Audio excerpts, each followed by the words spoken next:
양치질 너무 열심히 하시면 오히려 수명이 줄어듭니다.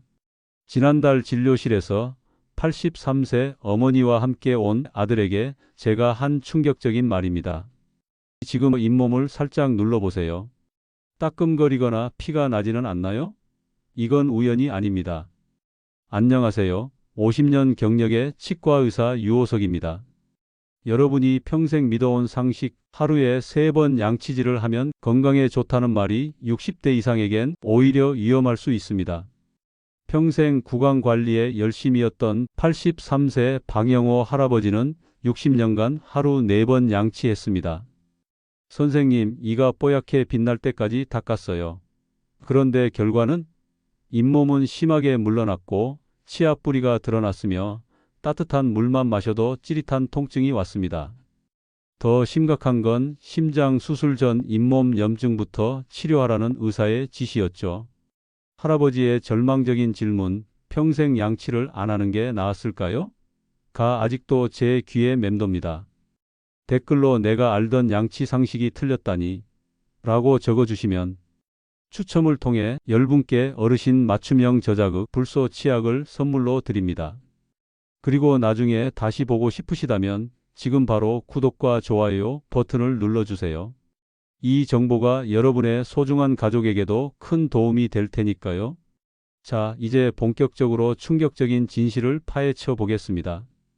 여러분의 양치질이 어떻게 건강을 해치고 있는지, 그리고 어떻게 바꿔야 하는지 정확히 알려드릴게요. 열심히 할수록 좋은 거 아닌가요? 양치질도 운동도 공부도 열심히 할수록 좋다고 배웠는데 이상하죠?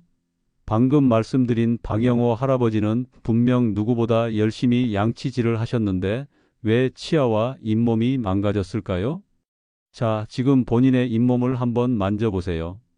부드럽게 눌러보시고요. 아프거나 불편하신가요? 혹시 칫솔질할 때 피가 나시나요? 네, 바로 그런 분들이 제가 말씀드리는 열심히 한 대가로 망가진 케이스입니다. 여기에 정말 중요한 비밀이 있습니다. 나이가 들수록 우리 몸의 모든 조직은 약해집니다. 특히 잇몸은 더욱 그렇습니다. 서울대학교 치의학과 연구진의 2022년 발표에 따르면 60세 이상이 되면 잇몸 조직의 재생 능력이 20대의 절반 이하로 떨어진다고 합니다. 쉽게 말해 젊었을 때는 하루만 지나도 상처가 아물었던 것이 지금은 일주일이 걸릴 수도 있다는 거죠. 놀라우셨나요? 잠시 생각해 보세요. 여러분의 몸이 상처를 치유하는 속도가 젊었을 때보다 얼마나 느려졌는지. 이런 상태에서 하루 3번 이상 딱딱한 칫솔로 힘주어 닦으면 어떻게 될까요? 망치로 계속 두드리면 벽에 구멍이 나는 것처럼 여러분의 약해진 잇몸은 점점 뒤로 물러나게 됩니다. 마치 카펫이 닳아서 바닥이 드러나는 것처럼요. 전문 용어로는 잇몸 퇴축이라고 합니다. 혹시 거울로 본인의 치아를 살펴본 적 있으신가요? 젊었을 때보다 치아가 더 길어 보이나요? 그렇다면 이미 잇몸 퇴축이 진행 중인 겁니다. 잇몸이 퇴축하면 치아 뿌리가 노출됩니다. 이 부분은 치아의 단단한 보호막으로 보호받지 못해 외부 자극에 매우 취약합니다. 찬물, 뜨거운 음식, 심지어 바람만 스쳐도 찌릿하는 통증을 느끼게 되죠. 아이스크림 드실 때 앗! 하고 놀라신 적 있으신가요? 네, 바로 그 통증입니다. 전문 용어로는 치아 과민증이라고 하죠. 그뿐만이 아닙니다.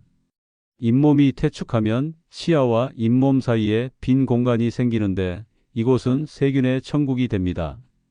음식물이 끼기 쉽고 칫솔이 닿지 않으니 세균이 번식하기 딱 좋은 환경이죠.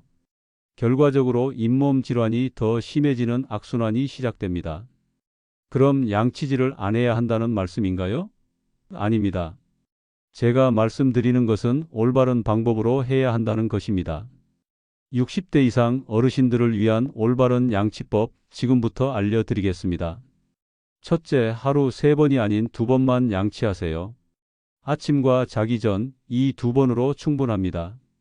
연구 결과에 따르면 하루 2번 제대로 된 양치질이 3번 이상의 부실한 양치질보다 효과적입니다.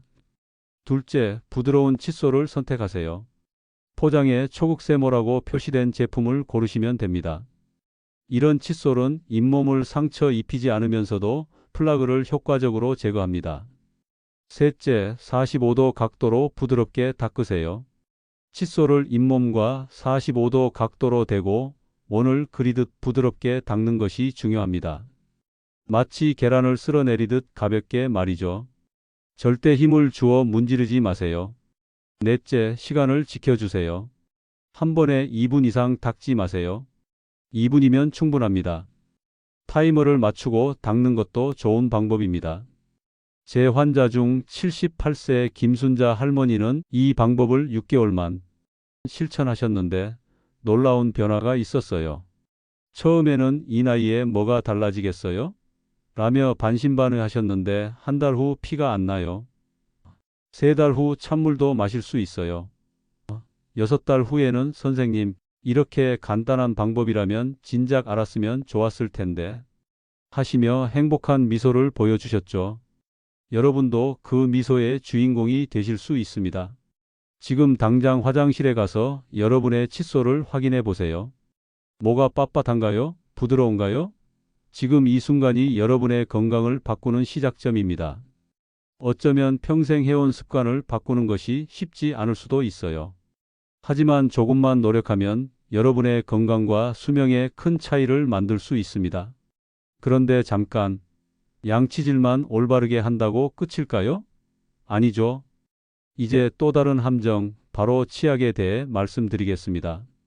혹시 여러분, 광고에서 본 하얀 이를 위해 특별한 치약을 쓰고 계신가요? 그렇다면 특히 주목해 주세요. 화이트닝, 퍼펙트 화이트, 눈부신 미소를 위한 특별 치약. 이런 광고 문구 너무 매력적이죠? 지금 잠시 생각해 보세요. 여러분이 현재 사용 중인 치약은 어떤 종류인가요? 화이트닝이라는 단어가 있나요?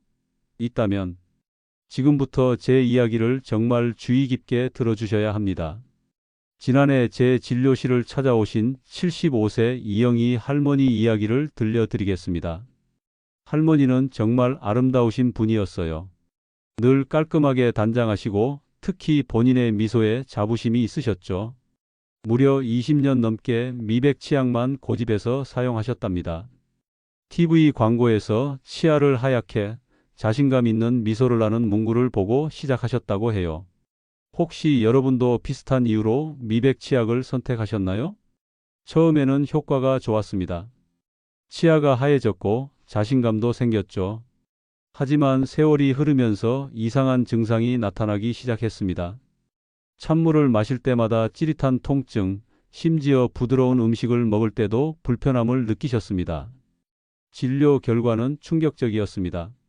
할머니의 치아 표면이 심하게 마모되어 있었던 것입니다.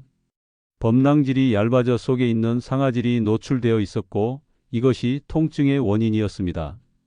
왜 이런 일이 벌어졌을까요? 미백 치약의 비밀은 바로 연마제에 있습니다. 치아 표면의 착색을 제거하기 위해 미백 치약에는 일반 치약보다 훨씬 많은 연마제가 들어 있습니다. 젊었을 때는 이런 연마제가 큰 문제가 되지 않습니다.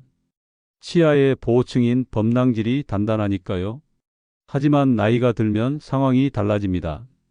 연세대학교 치과대학 연구에 따르면 65세 이상이 되면 치아의 범랑질 두께가 20대의 약 70% 수준으로 얇아진다고 합니다. 또한 범랑질의 밀도도 낮아져 더 쉽게 손상됩니다. 이렇게 약해진 치아에 강한 연마제가 들어간 미백 치약을 사용하면 어떻게 될까요? 마치 오래된 나무 바닥을 거친 사포로 문지르는 것과 같습니다. 표면이 점점 깎여 나가는 거죠. 그러면 어떤 치약을 써야 할까요? 60대 이상 어르신들을 위한 최적의 치약 선택법을 알려드리겠습니다. 첫째, 저마모 치약을 선택하세요.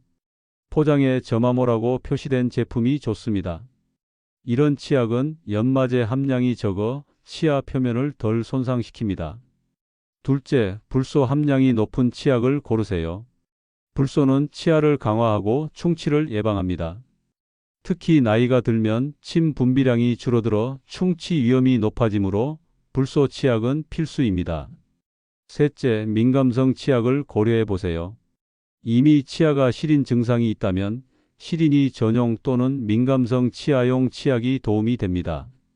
이런 치약에는 치아의 통증 신호를 차단하는 성분이 들어 있습니다. 넷째, 화려한 포장과 광고에 현혹되지 마세요. 미백, 토탈 케어, 프리미엄 같은 문구는 마케팅 전략일 뿐입니다. 중요한 것은 실제 성분입니다. 이영희 할머니는 제 조언에 따라 저마모 불소 치약으로 바꾸신 후 6개월 만에 치아 통증이 크게 줄었습니다. 이제야 편하게 음식을 즐길 수 있어요. 정말 감사합니다. 할머니의 웃는 모습이 아직도 생생합니다. 여러분도 지금 사용 중인 치약을 한번 확인해 보세요. 어쩌면 그것이 여러분의 치아를 보호하는 게 아니라 천천히 손상시키고 있을지도 모릅니다. 이제 많은 분들이 당연하게 여기는 또 다른 치명적인 습관, 식후 즉시 양치질의 위험성에 대해 알려드리겠습니다. 식사 후에는 바로 양치질을 해야 한다. 여러분도 이런 말을 많이 들어보셨을 겁니다. 심지어 저도 치과 의사로서 오랫동안 환자들에게 이렇게 조언했습니다. 하지만 이것이 얼마나 위험한 조언인지 알게 된 것은 불과 10년 전의 일입니다. 제 오랜 환자인 79세 정태훈 할아버지 이야기를 들려드리겠습니다. 할아버지는 매우 철저한 분이셨습니다. 식사를 마치시면 곧바로 화장실로 가서 양치질을 하셨고 외출 시에도 휴대용 칫솔을 가지고 다니셨습니다. 60년 넘게 이 습관을 지켜오셨죠. 그런데 최근 검진에서 충격적인 사실을 발견했습니다. 할아버지의 치아 표면이 전체적으로 마모되어 있었고 특히 앞니 부분은 범랑질이 거의 사라져 있었습니다. 어떻게 이런 일이? 저도 처음에는 이해할 수 없었습니다. 그때 제가 놓치고 있던 중요한 사실을 알게 되었습니다. 우리가 음식, 특히 산성 음식이나 음료를 섭취하면 어떤 일이 벌어질까요? 입안의 pH가 일시적으로 낮아집니다. 즉, 산성 환경이 되는 것이죠. 이런 상태에서 치아의 범랑질은 일시적으로 부드러워집니다. 마치 달걀을 식초에 담그면 껍질이 물러지는 것과 같은 원리입니다. 고려대학교 치과대학의 연구에 따르면 산성 음식을 섭취한 후 치아 표면 경도가 최대 30%까지 감소한다고 합니다. 그리고 이 상태에서 회복되는 데는 약 30분에서 1시간이 걸립니다. 자, 이제 질문입니다. 이렇게 부드러워진 치아에 칫솔질을 하면 어떻게 될까요? 맞습니다. 마치 젖은 종이에 펜을 강하게 누르는 것처럼 약해진 상태의 치아는 쉽게 손상됩니다. 특히 나이가 들수록 치매 재광화 즉 치아를 다시 단단하게 만드는 능력이 감소하기 때문에 더욱 위험합니다. 그렇다면 언제 양치질을 해야 할까요? 정답은 식후 30분에서 1시간 후입니다. 이 시간은 우리 몸이 자연스럽게 침을 통해 구강 환경을 중성으로 되돌리고 치아 표면을 어느 정도 회복시키는 데 필요한 시간입니다. 하지만 그동안 음식물 찌꺼기가 치아에 남아있는 건 괜찮나요? 라고 물으실 수 있습니다. 좋은 질문입니다. 식후에 구강 위생을 관리하는 올바른 방법을 알려드리겠습니다. 첫째, 식후에는 물로 가볍게 입을 헹구세요. 이렇게 하면 음식물 찌꺼기를 어느 정도 제거할 수 있습니다. 둘째, 불소 함유 구강 세정제를 사용해 보세요. 식후에 불소 함유 구강 세정제로 입을 헹구면 치아를 보호하고 pH를 중성화하는 데 도움이 됩니다. 셋째, 자극적이지 않은 음식 후에는 설탕 없는 껌을 씹어 보세요. 껌을 씹으면 침 분비가 촉진되어 구강 환경이 빨리 중성화됩니다. 넷째, 그리고 30분에서 1시간 후에 부드러운 칫솔로 양치질을 하세요. 정태훈 할아버지는 이 방법을 실천하신 후 6개월 만에 치아 민감도가 크게 감소했습니다. 이제 와서 알게 되다니. 하지만 늦게 안 것보다 모르는 게 더 나쁘죠. 할아버지의 말씀이 가슴에 와닿았습니다. 여러분도 지금부터 식후 즉시 양치 습관을 바꿔보세요. 평생 해온 습관을 바꾸는 것이 쉽지 않겠지만 이 작은 변화가 여러분의 치아 건강에 큰 차이를 만들어낼 것입니다. 이제 많은 어르신들이 경험하지만 노화의 일부라고 체념하시는 문제, 입마름에 대해 말씀드리겠습니다. 이것이 단순한 불편함이 아닌 심각한 건강 위험 신호일 수 있다는 사실 알고 계셨나요? 요즘 입이 자꾸 마르는데 나이 들면 원래 그런 거 아닌가요? 제 진료실에서 가장 자주 듣는 질문 중 하나입니다. 많은 어르신들이 입 마름을 그저 나이 탓으로 여기고 참고 사십니다. 하지만 이것은 매우 위험한 생각입니다. 제 오랜 환자인 85세 최영수 할아버지 이야기를 들려드리겠습니다. 할아버지는 약 3년 전부터 입이 마르기 시작했습니다. 처음에는 별로 신경 쓰지 않으셨죠. 나이 들면 다 그렇지 뭐라고 생각하셨답니다. 하지만 시간이 지날수록 증상은 악화되었습니다. 밤에 목이 말라 자주 깨고 음식을 삼키기 힘들어졌으며 말할 때도 불편함을 느끼셨습니다. 더 심각한 문제는 갑자기 충치가 여러 곳에서 생기고 잇몸 염증도 심해졌다는 것입니다. 검진 결과 할아버지는 심각한 구강건조증을 앓고 계셨습니다. 그리고 이것은 할아버지가 복용 중이던 고혈압 약의 부작용이었습니다. 구강건조증, 왜 이렇게 위험한 걸까요? 침은 단순히 음식을 삼키는 것을 돕는 역할만 하는 것이 아닙니다. 침에는 우리 몸을 보호하는 놀라운 기능들이 있습니다. 첫째, 침은 천연 항균제입니다. 침 속에는 박테리아의 성장을 억제하는 효소와 단백질이 들어있어 구강 내 세균 감염을 예방합니다. 둘째, 침은 치아의 보호막입니다.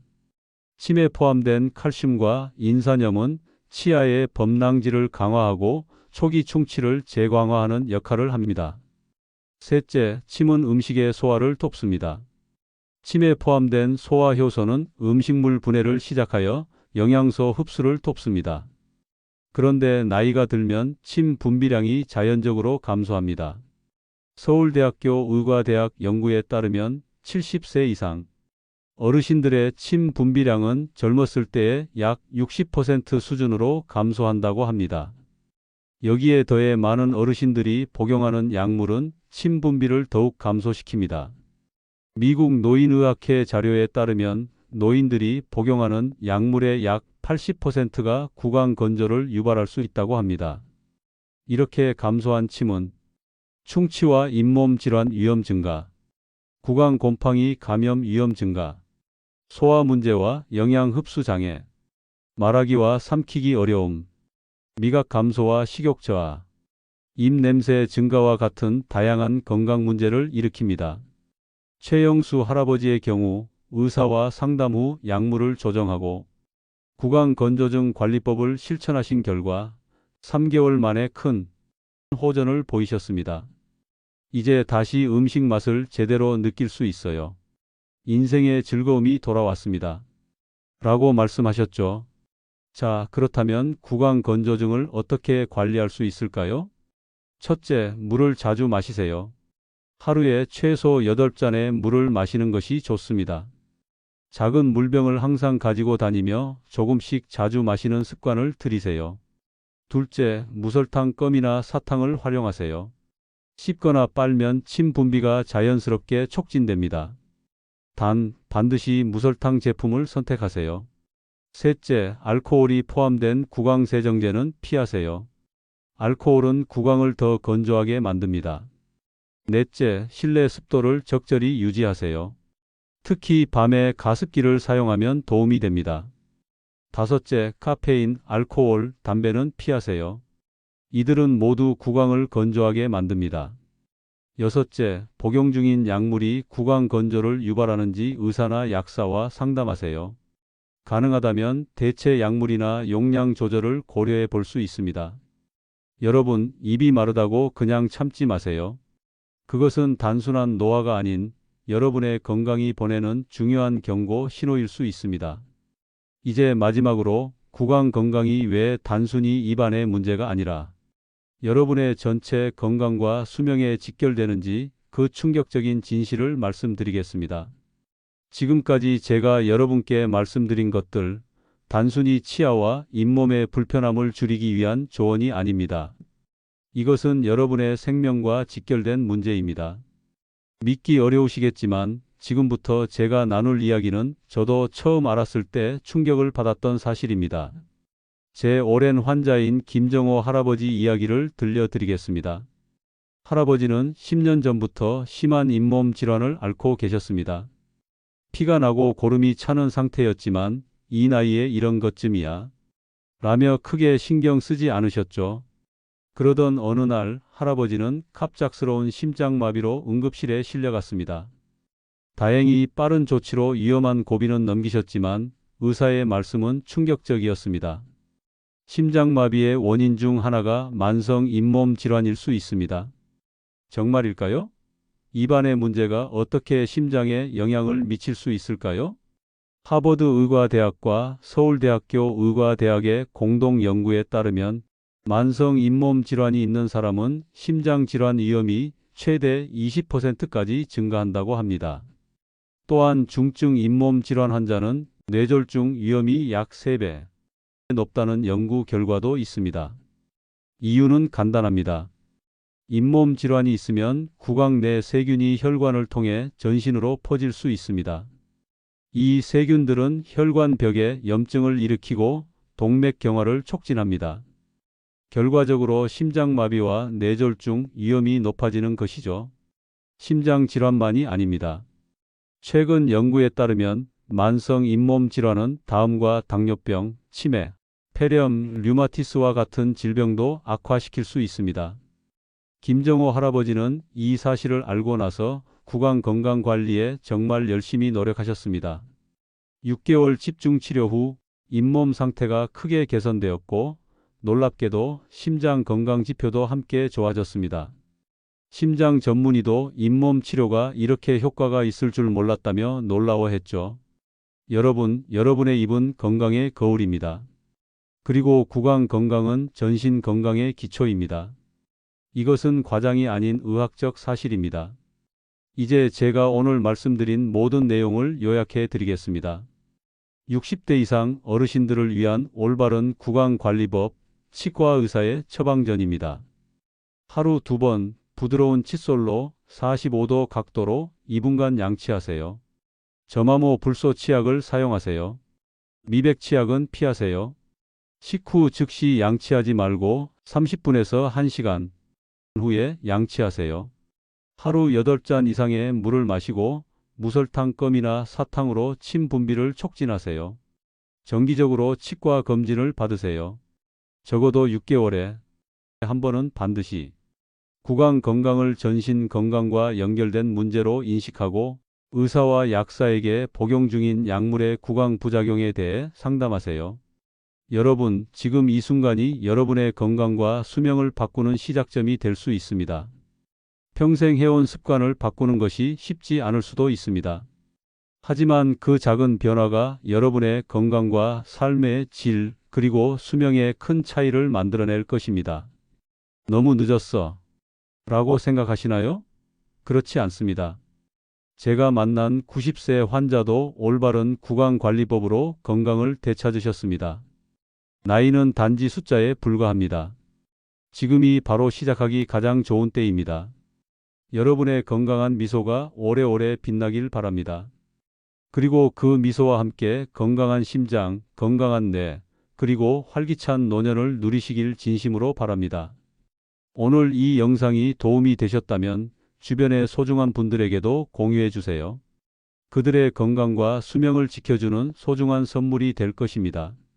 구독과 좋아요, 알림 설정도 잊지 마시고요. 지혜우물은 여러분의 건강을 진심으로 응원합니다. 감사합니다.